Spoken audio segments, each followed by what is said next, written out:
What's going on YouTube? It's Tej back again with another video, and today we return to the Draft Network for another mock draft. This will be my mock draft 3.0, and today I'm going to try some new and interesting things just to see how the board might shake and play out. That's kind of the point of these, February mock drafts anyway. Let's have some fun with it. Before we get into the mock though, please hit the like button if you enjoyed today's video. It helps me out a ton, and comment down below what you think of my picks and who you want your favorite team to select if they have a first round pick. Sorry, Seahawks fans and a couple others, but I'd love to have in the next mock draft video a couple of comments highlighted and spotlighted at the beginning of that video. So comment down below and you have a chance to be featured in that next mock draft video. Also, comment down below if you want me to do these maybe once a week, a little bit more frequent. I've been doing it once every 2 to 3 weeks, trying to let the content breathe a little bit. But if you want more, just let me know down below. And also, of course, if you're new and like football content, we also have plenty of Madden content on the channel. Please hit that big red subscribe button. Of course, that helps me out a ton as well. But with all that nonsense out of the way, let's jump into it. Gonna try to keep this video short, so we won't talk about this one a whole lot. I mean, Trevor Lawrence is the #1 overall pick. There's no doubt about it. And I said I was going to try something new, but it's not starting with this second pick either. Zach Wilson feels like a slam dunk pick there for the Jets. You try to get some value for Darnold. I've been hearing buzz that he's worth a second round pick reportedly. And, it's pretty good value. At the beginning of this offseason period, I was thinking he's more of a 3, maybe an early 4, which definitely feels depreciated considering, he was a top pick in the draft where he was taken by the Jets. But here I think you take Zach Wilson, you get a fresh start under head coach Robert Saleh, and it's an opportunity to get a new face of the franchise in the building, try to build upon a new atmosphere and a new culture there in New York. But here is where I will do something different. I still think Devonta Smith is a great fit here for the Miami Dolphins, but I'm going to go ahead and take Penei Sewell. I think he's a day one elite guard, and he certainly, with his athleticism, has the potential to be an elite all-pro level tackle. He is still such a young player. I think he'll be 20. Maybe he'll be really early into year 21 of his life by the time week 1 rolls around. So he's super young and has a huge ceiling, obviously.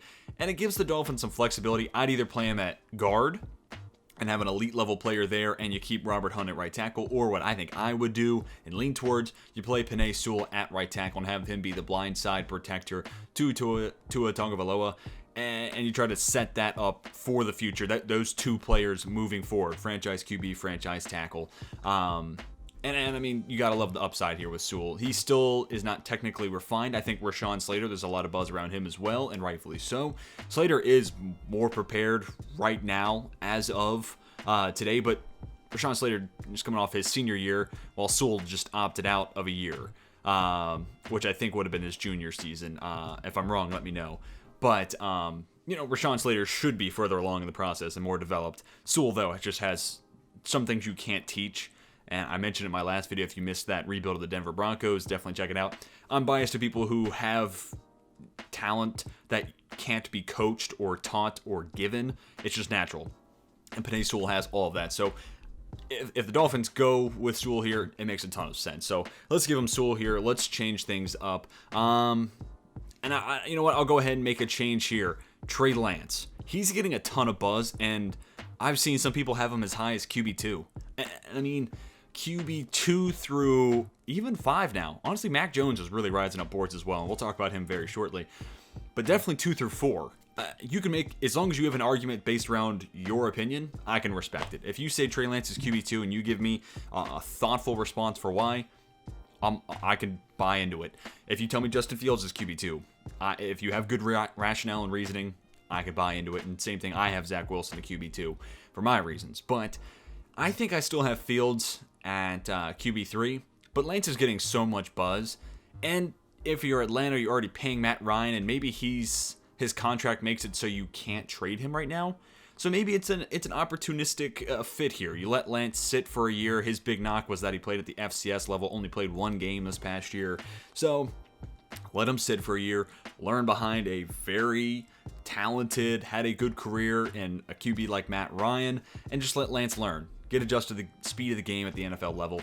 I feel like that'd be a really interesting fit. I will say Justin Fields, is a Georgia born and raised kid, so Not that marketing should be your rationale behind a top 4 pick in the NFL draft, but Fields with the Falcons is a hometown story, and those are always fun. Moving on to the 5th overall pick, and with Sewell off the board, I was like, okay, Ja'Marr Chase makes a ton of sense here. I also think the Bengals definitely could trade out of this pick. And if you want me to do a mock draft with trades, I'll gladly do that. I normally don't, just because it complicates the board a lot. And once you open Pandora's box of saying, oh, this team could trade up, then there's that rationale for just about every pick. So I tend to lay off of trades, but I will do a couple of trades and mock drafts with trades in it if y'all want to see that content. So back to the Bengals. I was thinking Ja'Marr Chase, right? But this team desperately needs a tight end. And I mean, Kyle Pitts is more than a tight end. He's an elite pass catcher. Just think of him that way. He has the size, and of course, he played tight end at Florida. And Mel Kiper Jr., get this, has rated him as the highest tight end he has ever scouted. That is amazing. So that puts you in perspective how good he is, at least in the eyes of plenty of people around the league. And in my past few mock drafts, I've had him going to New England at 15, and a player that talented just does not fall that far. It's just nonsensical. So the Bengals, I agree, need another pass catcher to that offense. They're probably going to let A.J. Green leave, and they need a tight end. And I think Kyle Pitts can be the meshing of those two worlds. He's not necessarily going to be wide receiver every snap, but you can play him as a traditional tight end. You can play him inside, especially if you go 4 wide. You have Boyd and Pitts as your 2 slot options. Shut up. There's no team stopping that. Or you can line up the outside, especially in the red zone. Dude, this dude's going to be a fiend. And as a Steelers fan, that is a horrifying thought to have to deal with and try to process and handle twice a year. So I think Kyle Pitts would be a really interesting fit there in Cincinnati. Moving on to the Eagles here at 6. And, actually there was a report, Albert Breer said that Jalen Hurts might have some competition. So I thought about QB here, but I'm a believer in Hurts. I don't necessarily think he's going to be elite, but I think he can be your franchise guy. Just the progression from when he was starting in Alabama to where he was when he left Oklahoma, huge progress there. And then where he was in Oklahoma to where he looked to be last year, an immense progression in my eyes. He still wasn't great and only had really one good game, and it was against a bad Arizona defense. But with that said, I think the pieces are in place. Now he'll have an opportunity to get a full offseason, new head coach. So, Nick Sirianni is going to build an offense catered towards Hurts if he's the guy. And I think that's just more advantageous as opposed to inheriting a Carson Wentz offense under Doug Peterson. So I think Hurts is the guy. But will go a long way is getting him an elite wide receiver like Ja'Marr Chase. You took Rager last year, and he's a good downfield threat. Now you go get your jump ball, physical archetype, and Ja'Marr Chase is my wide receiver 1. I mean, don't forget, he opted out last year, but don't forget what he did 2 college football seasons ago. I mean, maybe the best wide receiver season we had ever seen up till that point, and I think maybe Devonta Smith, statistically speaking, surpassed that this past year. But Ja'Marr Chase is just an animal. He high points the football as good as anybody. I mean, he's just a stud. There's no other way of putting it. And this wide receiver class has studs all over it. So Ja'Marr Chase, I have him going to the Eagles here, and I'm going to stick with wide receiver, and this could be Devonta Smith, but another player who's getting a ton of buzz and moving up boards, Jalen Waddle. And it's making me really consider, should Waddle be wide receiver 2? Look, if Waddle doesn't get hurt this past year, Devonta Smith almost surely doesn't have the season he has, but maybe Waddle does. I mean, early on when they were both on the field, Waddle was outproducing Smith, which is crazy. Plus Waddle, I think the Lions should tag Kenny Golladay, and then if you draft Jalen Waddle, I mean, you couldn't imagine a better compliment. Waddle's also a guy that, like, if you don't trust Jared Goff, and there's plenty of reasons why you could see why he isn't a franchise QB. Jalen Waddle can make it easy. Just throw him a screen. Get him the ball in space, and he'll make the rest happen. And he's obviously also a speed demon who can get down the field. So he just adds a lot of different elements to that offense that they don't have. So I like the idea of that fit. And then with the Carolina Panthers at pick number 8, I've been mocking Trey Lance, but here, let's just say Lance goes 4, therefore Fields goes 8.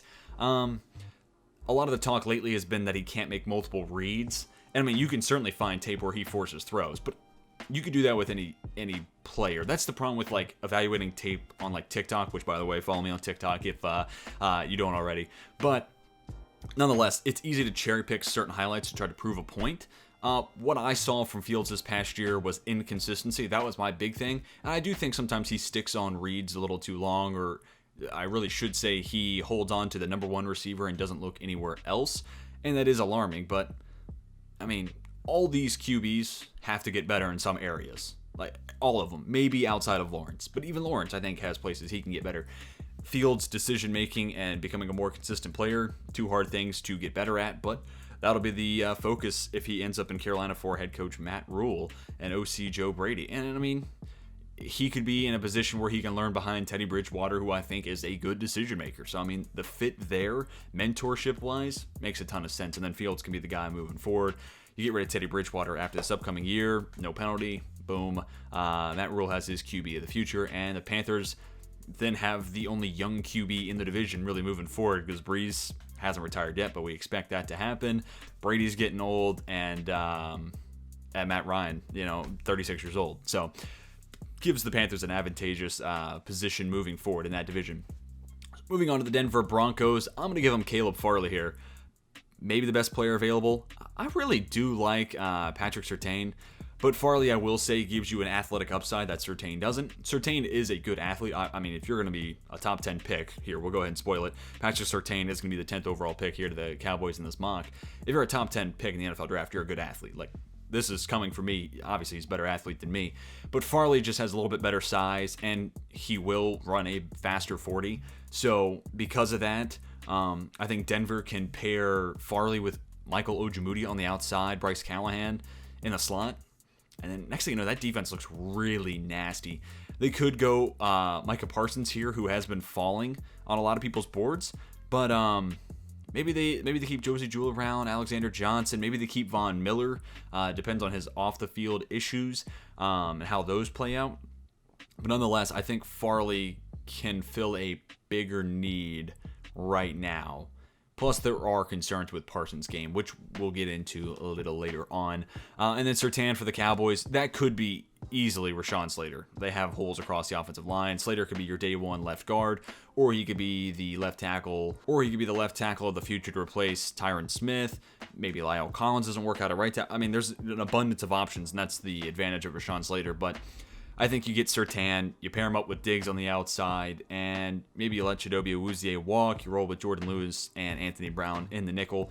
This has been the same pick that I've been giving the Cowboys, and I like it that much. I think he just fills a huge need for that Dallas defense. They could also use edge, and they obviously need offensive line. And now QB is also into the question here. What are they going to do with Dak? For whatever reason, they just won't pay the man. So there's plenty of different routes that team could go. But I just think Surtain gives them a big need, and it puts them in a position, which is weird for a team picking in the top 10, to be able to be a playoff caliber team. I mean, if they keep Dak, then you have Surtain, you boost the defense, you have an active free agency with what money you have left.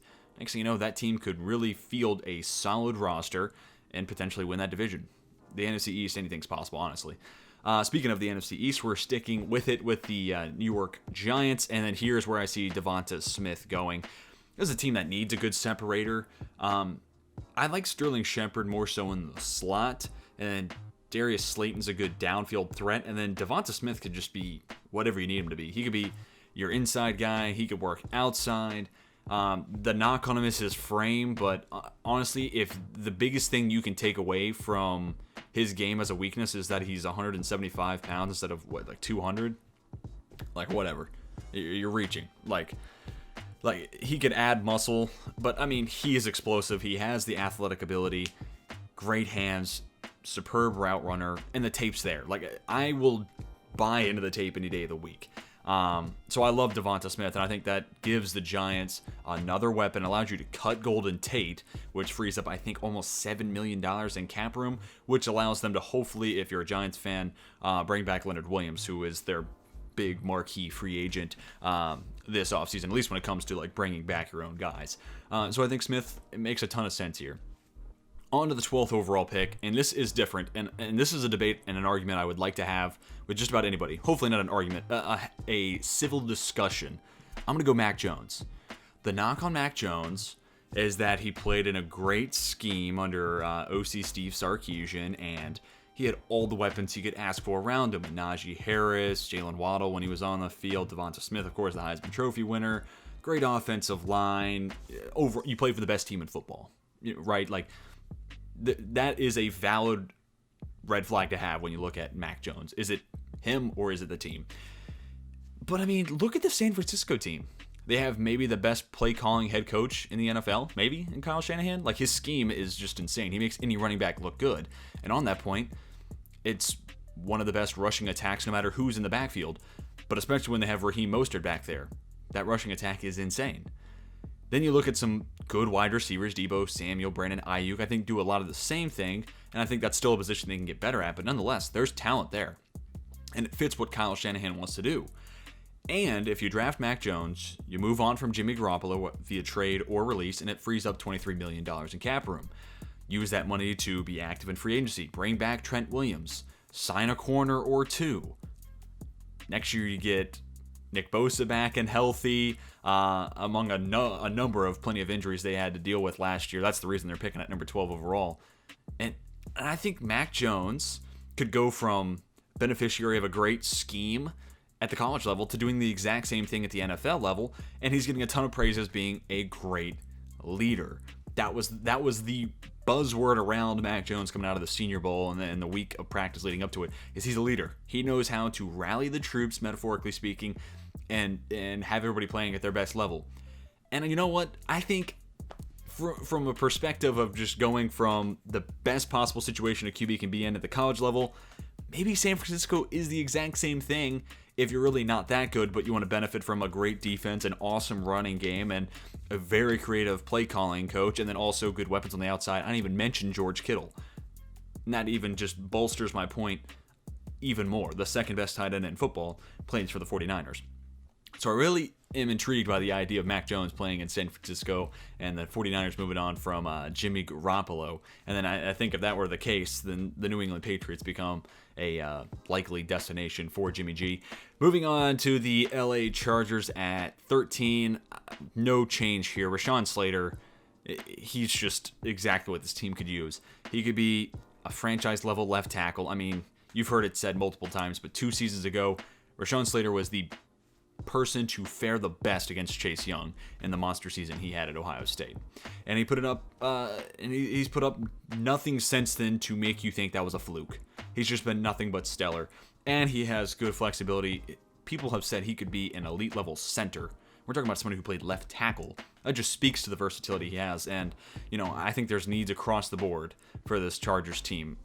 So they just lost Pouncey, their center. Brian Bulaga's maybe their best offensive lineman off the top of my head, but even he's aging and getting old. Slater's just the guy here for the Chargers at 13. You got to keep Herbert upright and on the field and avoiding injury. Moving on to the Vikings here at 14. IOL makes sense. A lot of people are saying Elijah Vera Tucker, and I get that. He could be an interior lineman. He could be a tackle in the future. Totally get all that. I just think this class could provide an answer there in the second round, maybe Wyatt Davis, Creed Humphrey. I think Landon Dickerson's actually getting a ton of first-round buzz. But if he falls in the second round, that would make sense. But honestly, I don't think that team's offensive line is as bad as people are making it out to be. Definitely needs to get better. I won't lie to you, but it's not a disarray. I mean, I think it's better than the Chargers, at least from what I am thinking of right now off the top of my head. But with the Minnesota Vikings, I'm going to give them Kwity Paye. This could also be Gregory Rousseau, who I think in a 4-3 defense gives you flexibility to be a DN, but also maybe a rush D tackle. He had a ton of success rushing from the interior, which a lot of people see as a negative, which I get. You could also go Jalen Phillips. Talent-wise, Phillips might be the best edge rusher in this class, but concussion issues make me very weary. That's an injury that's very hard to shake. I mean, look at Minnesota's history. I mean, Percy Harvin was, Pro Bowl level, all-pro level guy, and just could not stay on the field. So I give him Kwity Paye here. And Paye, realistically, when you look at his size and frame, pretty similar to Danielle Hunter. 1 inch shorter and weighs about 20 pounds, 25 pounds more. So not ideal. Actually, Rousseau actually has a very similar build to Danielle Hunter. But Hunter's coming off a big neck injury. And Paye could be the replacement there. But if you're Minnesota, you're hoping that Hunter's back and as close to 100% as humanly possible. You have Michael Pierce back, not opted out, and now you put Kwity Paye on the other DN spot. Next thing you know, that front four, who's, remember the team leader in sacks last year for the Vikings was Yannick Ngakoue, who they didn't have past week 5. I think that says it all. So you get Hunter back, you get Pierce back, you add Kwity Paye. Next thing you know, that front four is such a strength of that team. Helps stop the run, which they were really bad at last year. Also, of course, helps when it gets to opposing teams' QBs, boost that pass rush. Next thing you know, that defense is really good again. So now moving on to the Patriots here at 15. This could be Micah Parsons, and I won't deny. If somebody says Micah Parsons here, I'm not going to argue with them. But hear me out. Wanted to try something different here. Kadarius Toney. With his speed and his polished route running, he might be the best separator in this class, which is crazy. But he's so quick and agile and so shifty. He is something that this team just doesn't have. Jakobi Meyers is a bigger body. N'Keal Harry, another big body, physical, downfield type of player. Kadarius Toney, look, give him the ball in space, let him do his thing. But also, you line him up in the slot, watch him tear nickel corners apart. Dude's unreal. Watch some of his tape from the senior week, and that week of practice alone will give you the idea of what Toney could be. 15 might be a little high, and I don't know about him over Terrence Marshall and over Rashad Bateman, but I just think he gives the Patriots something they don't have at the wide receiver spot, which is a position they desperately need to get better at. And I like the idea. It's just something different. Bill Belichick is a master of putting the ball in his best players' hands, and I think if he were to have Kadarius Toney at his disposal, that would be a really fun situation to see Kadarius Toney play in. Again, it might be a little early, but we're trying to have fun here. Let me know what you think of that pick, especially if you're a Patriots fan. On to the 16th pick. I'm sticking with J.C. Horn here for Arizona. This could also be Micah Parsons. Look, they need some help at especially edge, but I think they end up tagging Hassan Reddick. They should extend Chandler Jones. So ultimately, I think J.C. Horn fills the biggest need. If they take J.C. Horn, they can let Patrick Peterson walk. They can let Dre Kirkpatrick leave. Horn, I think, is a number one corner, without a doubt in my mind. Byron Murphy, I think, is a good nickel option. Next thing you know, you start to improve the outside and the perimeter of that defense. You bring Reddick back. You have Chandler Jones. If he can stay healthy, that defense looks immensely better. So now the Las Vegas Raiders. I have been going IDL, and no one else has. And I really like the idea of Christian Barmore. But I will do something different, and I feel like I have a functional rationale for why. This could be Micah Parsons. But Jeremiah Owusu-Koramoah is like the perfect modern-day linebacker. I'm a Notre Dame fan, so I watched him a ton. When it comes to sideline-to-sideline linebacker, like JOK is the embodiment of that. He has good size, and he has good speed. He's great in the run game, but because of his skill set, he functions almost as like a safety in the box. Like he's a linebacker, but Derwin James what like the Chargers have done when James is healthy, playing him essentially at like a sub linebacker position, and it's been really successful. And when you look at who's in the division of the Raiders, if Hunter Henry comes back to the Chargers, you got to play him twice a year. You play Travis Kelce twice a season. You play Noah Fant twice a year. So I think at the minimum, Jeremiah Owusu-Koramoah can be the tight end stopper for that Raiders defense. The reason I haven't done Owusu-Koramoah to the Raiders thus far is I think Nick Kwiatkowski was pretty good in real life, and they spent a ton of money on Corey Littleton, but maybe you take JOK here and allows you to cut Littleton next offseason. I don't have his contract in front of me. I don't know what the penalty would be, but just throwing it out there, maybe it gives the Raiders some cap relief next year. But Jeremiah Owusu-Koramoah is a run stopper. The Raiders need help stopping opposing teams' run. They just need help across the defense, honestly. But I think he is a perfect option to try to slow down Travis Kelce, Noah Fant, and potentially Hunter Henry. So I like that fit for that reason a lot. Moving on to the Miami Dolphins, we're not going to let Micah Parsons slide anymore. I don't know if he can be an inside linebacker. I don't know if he's necessarily the Eldon Roberts replacement. If you're Miami, you're really hoping Owusu-Koramoah is there to be that Eldon Roberts replacement. But I think he can be a good situational pass rusher. Brian Flores will find ways to be successful with Micah Parsons. That's such a good creative defensive mind at the head coaching spot that if you give him someone as talented as Parsons, I just trust good things will follow after that. The knock on Parsons is he's not great in coverage, so people don't know if he can be, an inside linebacker. 3 downs. And when it comes to his pass rush success at Penn State, a lot of people could point to just like they picked the right time to send Parsons at the opposing QB, which I could see as valid. But with that said, I think Parsons gives you a pretty well-rounded skill set. You improve upon his coverage skills, which is something you can get better at. He's a freak athlete. He shoots gaps better than anybody else in this class, and that's better than Jeremiah Owusu-Koramoah, who I am obviously very high on. But I think Parsons at his ceiling is an all-pro linebacker, and I can trust almost more than any other coach for any of these teams. I would trust Brian Flores to have him hit his ceiling. That's just me, though. Let me know what you think. Moving on to the Washington football team, I think they go veteran QB in free agency. So the move here then becomes tackle or wide receiver. I'm going to give him Rashad Bateman here. He's a good possession wide receiver, and he's a nice complement to Terry McLaurin, who is good after the catch and underneath. But McLaurin, you go back to his rookie year, he took the top off the defense a number of times. But even this year, he got a lot better over the middle of the field and on those shorter intermediate routes. And I think Bateman just gives Washington a big body receiver. Not too big, though. They have, Sims, who's like 6'5", and they have Antonio Gandy Golden from Liberty, who was a mid-round pick last year. They have those like deep threat, big body freaks of nature. I think Bateman can just be that X, that possession guy. 3rd and 8, find him. Though McLaurin should probably be who you're looking at. But nonetheless, I'm not making a good argument here for Rashad Bateman to Washington. But it's a position of need. I could totally see tackle, however. Speaking of offensive tackle, that's where I'm going to go with the Chicago Bears. They should definitely cut Bobby Massey at right tackle. So a lot of me wants to go with Jalen Mayfield, just get a run blocking mauler at that right tackle spot. But I'll give them the best tackle on the board and Christian Darrisaw. And maybe then they cut Charles Leno Jr. Both those tackles are making too much money in comparison to how good they are. So, maybe you cut Leno, you keep Massey around, maybe move Leno over to right tackle, whatever. That's Chicago's problem to deal with. This team needs an answer at QB. Just today, Russell Wilson, didn't request a trade, but the rumors have been growing and growing. Chicago was on that list, so if I'm their GM, Ryan Pace, I'm giving up anything I can. So they might not even have this pick. But if they do, Christian Darrisaw makes a ton of sense in my eyes. Moving on to the Indianapolis Colts. Won't make a change in regards to position.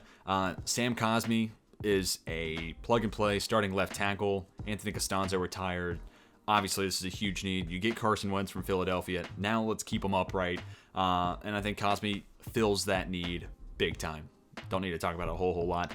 The pick is going to stay the same when it comes to the Tennessee Titans, though the player I'm going to give them is based largely off of upside. I'm going to give them Jalen Phillips.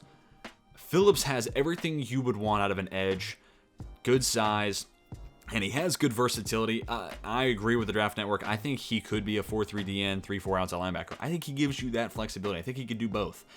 And this team desperately needs an answer there. They should go spend all the money they can, try to attract J.J. Watt to Tennessee. But at the minimum, draft Jalen Phillips. You have got to get better at getting to the opposing QB. And Phillips, if he's on the field, if he can avoid those concussions, might be the best edge rusher in this class, which is pretty remarkable to say. Moving on to the New York Jets here at 23. This could go a number of different ways. I would like if Rashad Bateman was available here. I'm still going to go wide receiver. It could also be offensive line. It could be cornerback. That's where it's kind of tough here in February to get a gauge on who might go where. That's also what's fun about it once we get to the NFL draft, looking back at this being like, wow, I was completely wrong. But free agency will be a huge deciding factor on what the Jets do here at 23.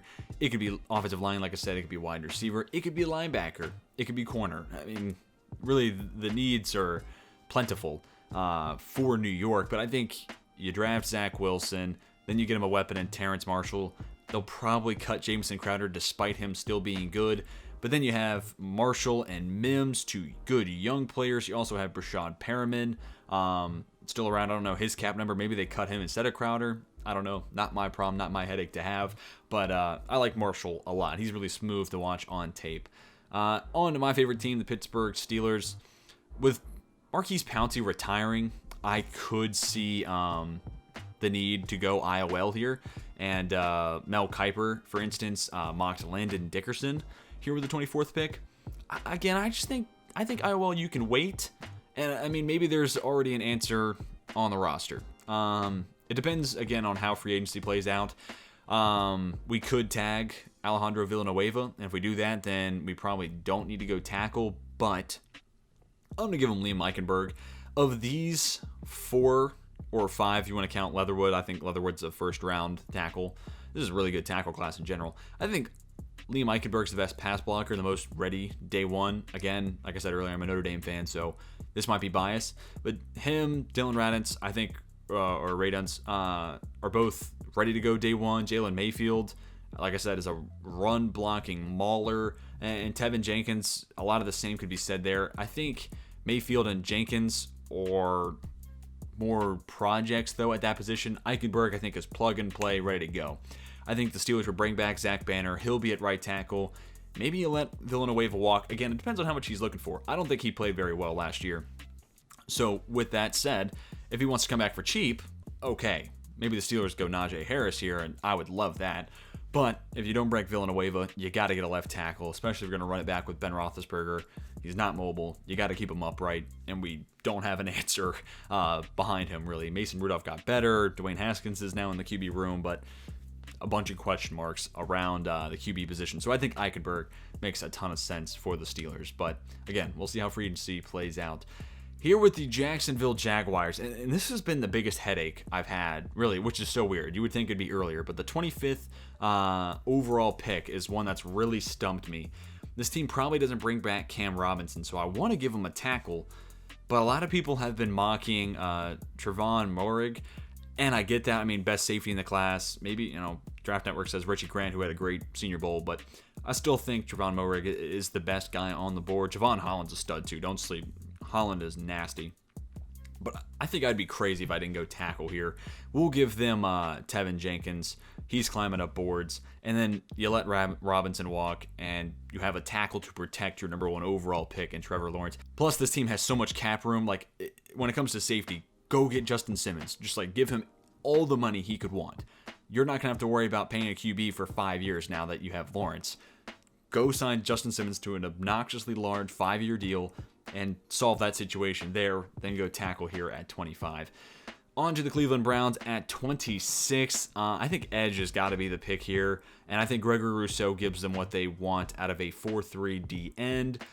This is your Olivier Vernon replacement. Rousseau's size, of course, makes him a huge upside play, and he has great athletic ability. And he could be a D end, but of his 15.5 sacks, 2 college football seasons ago, he opted out last year. A ton of that pressure came from the interior. So Rousseau also gives you flexibility to where you could kick him inside at a rusty tackle spot and have him bringing pressure up the middle with Garrett bringing it from the side. That's kind of nasty to think about. But I think Rousseau just gives them a ton of upside that you won't normally see on the board at 26. So it's a bit of a risky play, but I think you take the shot if you're Cleveland. They could also go safety here too. But with that said, I give them Rousseau. And now we move on to another AFC North team, the Baltimore Ravens. When it comes to headaches, this is a tough one too, because I want to give them a wide receiver, but with how the board has played out thus far, I don't think you take Rondale Moore here. They need a big body option, so maybe you wait till round 2 or 3, but they definitely need a wide receiver who can separate. This team also needs edge. Matthew Judon's probably gone. They might re-tag Yannick Ngakoue or maybe just re-sign him in general. I could see Azeez Ojulari being the pick here. But at this point, with Orlando Brown requesting a trade, you might be out of a right tackle.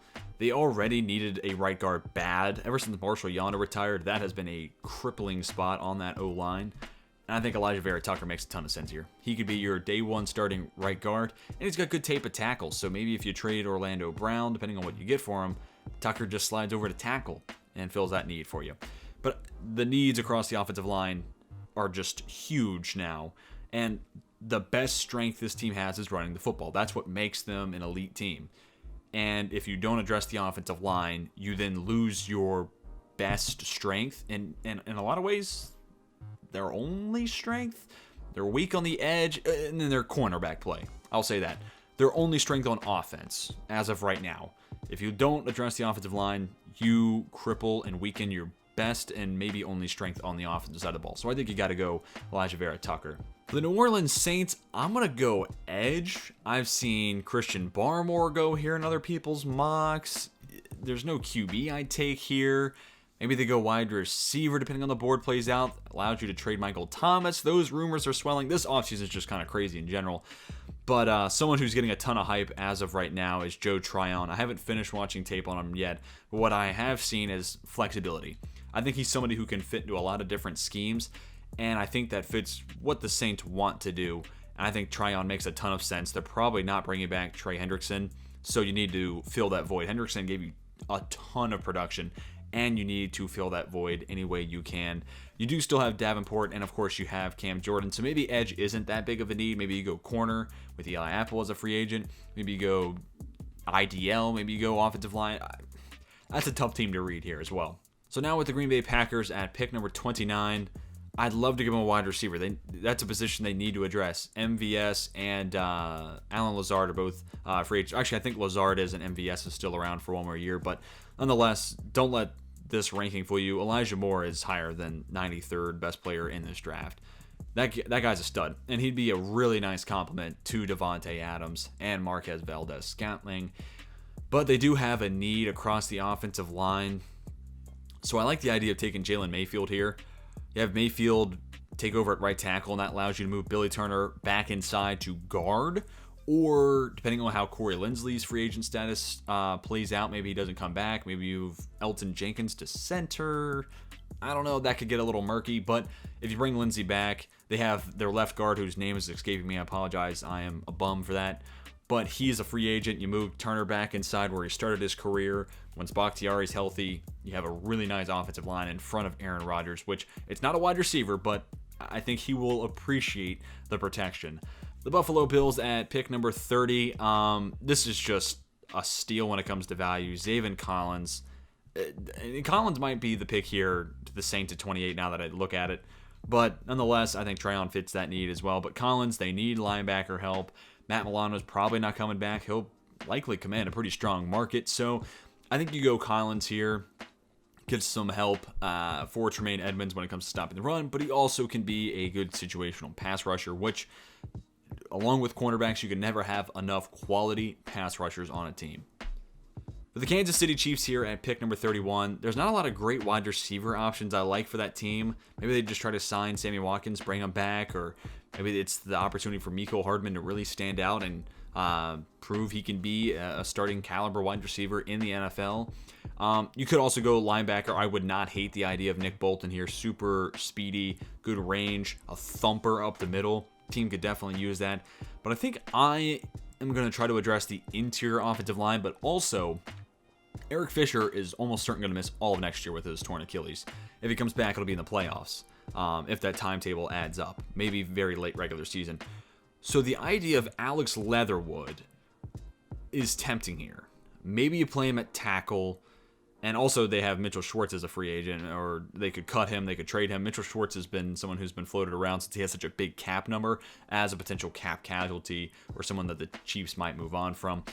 I think if you do that, Leatherwood could definitely start at right tackle. He might be a good left tackle in the league, but I also think he could just be a mauler in the run game. And if you put him at guard, he will open up a ton of pathways for CEH to run through. So I'm thinking a little outside the box here with Leatherwood. It might not be a great pick. Let me know what you think, but I'm trying to do something different and ultimately fill a few different needs, because that offensive line we saw without good tackles is bad. Like, it is objectively bad. Like, Patrick Mahomes pressured on 52% of snaps he had in the Super Bowl. That is way too high. Like, a historically way too bad number to be at. So I think Leatherwood could be a filler at tackle, eventually move to guard.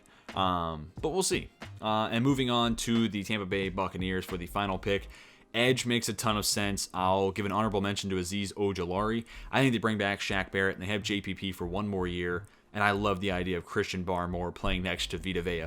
Vita Vea is your run stopper, Barmore as your pass rusher, disruptor up the middle. And if you have Barrett and JPP on the outside, dude, that pass rush will be excellent. And it'll give Todd Bowles even more to work with on that defense. But That's it for the video. I hope you all enjoyed. Comment down below again. Let me know what you think I got right, where I was wrong, who you want your team to take in the first round. And you have an opportunity, if you comment, to be featured in the next mock draft I do. Also, comment, let me know if you want me to do these once a week, or if you still want me to keep them at, once every 2 to 3 weeks. Hit the like button if you enjoyed, and subscribe if you're new and want more football, NFL, Madden content that I have on the channel. But that's it for the video, everybody. Hope you all enjoyed. Until next time, my name's Tej, and I'm signing off.